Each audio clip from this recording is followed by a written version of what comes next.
एक बार की बात है, शिवजी के दर्शनों के लिए दुर्वासा ऋषि अपने शिष्यों के साथ कैलाश जा रहे थे। मार्ग में उन्हें देवराज इंद्र मिले। इंद्र ने दुर्वासा ऋषि और उनके शिष्यों को भक्तिपूर्वक प्रणाम किया। तब दुर्वासा ने इंद्र को आशीर्वाद देकर विष्णु भगवान का पारिजात पुष्प प्रदान किया। इंद्रासन के गर्भ में चूर इंद्र ने उस पुष्प को अपने ऐरावत हाथी के मस्तक पर रख दिया। उस पुष्प का स्पर्श होते ही ऐरावत सहसा विष्णु भगवान के समान तेजस्वी हो गया। उसने इंद्र का परित्याग कर दिया और उस दिव्य पुष्प को कुचलते हुए वन की ओर चला गया। इंद्र द्वारा भगवान विष्णु के पुष्प का तिरस्कार होते देखकर दुर्वासा ऋषि के क्रोध की सीमा न रही। उन्होंने देवराज इंद्र को श्री लक्ष्मी से हीन हो जाने का शाप दे दिया। दुर्वासा मुनि के शाप के फलस्वरूप लक्ष्मी उसी क्षण स्वर्गलोक को छोड़कर अदृश्य हो गईं। लक्ष्मी के चले जाने से इंद्र आदि देवता निर्बल और श्रीहीन हो गए। उनका वैभव लुप्त हो गया।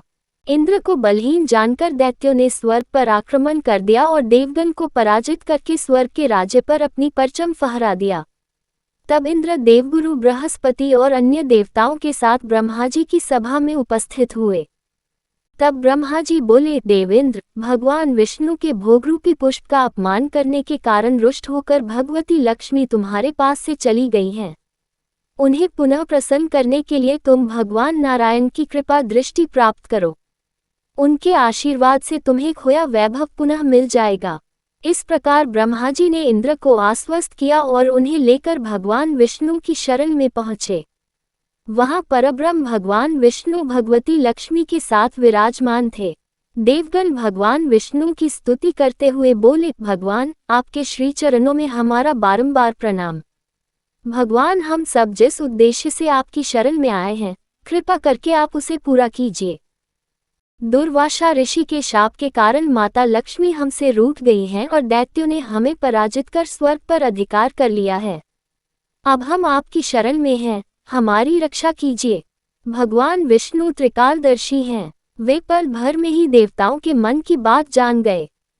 तब वे देवगण से बोले, देवगण, मेरी बात ध्यानपूर्वक सुने, क्योंकि केवल यही तुम्हारे कल्याण का उपाय है। दैत्यों पर इस समय काल की विशेष कृपा है, इसलिए जब तक तुम्हारे उत्कर्ष और दैत्यों के पतन का समय नहीं आता, तब तक तुम उनसे संधि कर लो। क्षीरसागर के गर्भ में अनेक दिव्य पदार्थों के साथ साथ अमृत भी छिपा है। उसे पीने वाले के सामने मृत्यु भी पराजित हो जाती है। इसके लिए तुम्हें समुद्र मंथन करना होगा। ये कार्य अत्यंत दुष्कर है, अतः इस कार्य में दैत्यों से सहायता लो।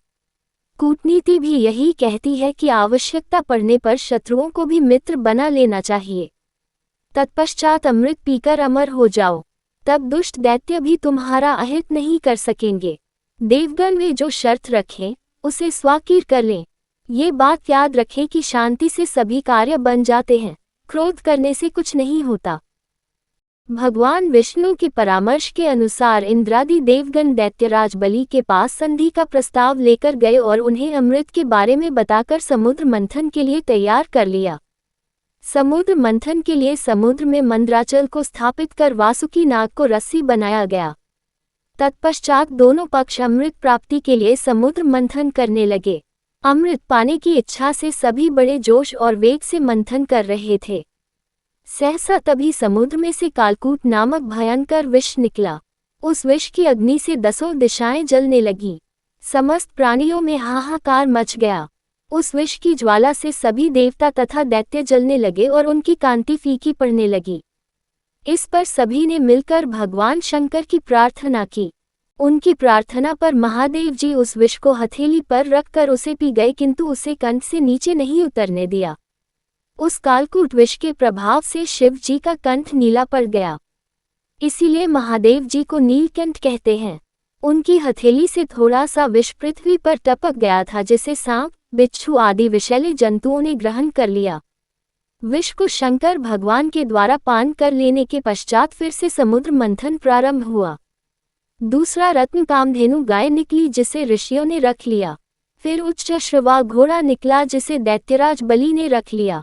उसके बाद ऐरावत हाथी निकला, जिसे देवराज इंद्र ने ग्रहण किया। ऐरावत के पश्चात कौस्तुभ मणि समुद्र से निकली, उसे विष्णु भगवान ने रख लिया।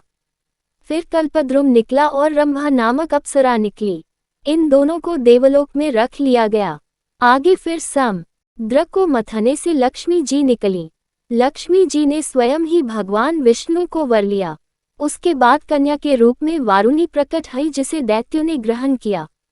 फिर एक के पश्चात एक चंद्रमा, पारिजात वृक्ष तथा शंख निकले और अंत में धन्वंतरी वैद्य अमृत का घट लेकर प्रकट हुए।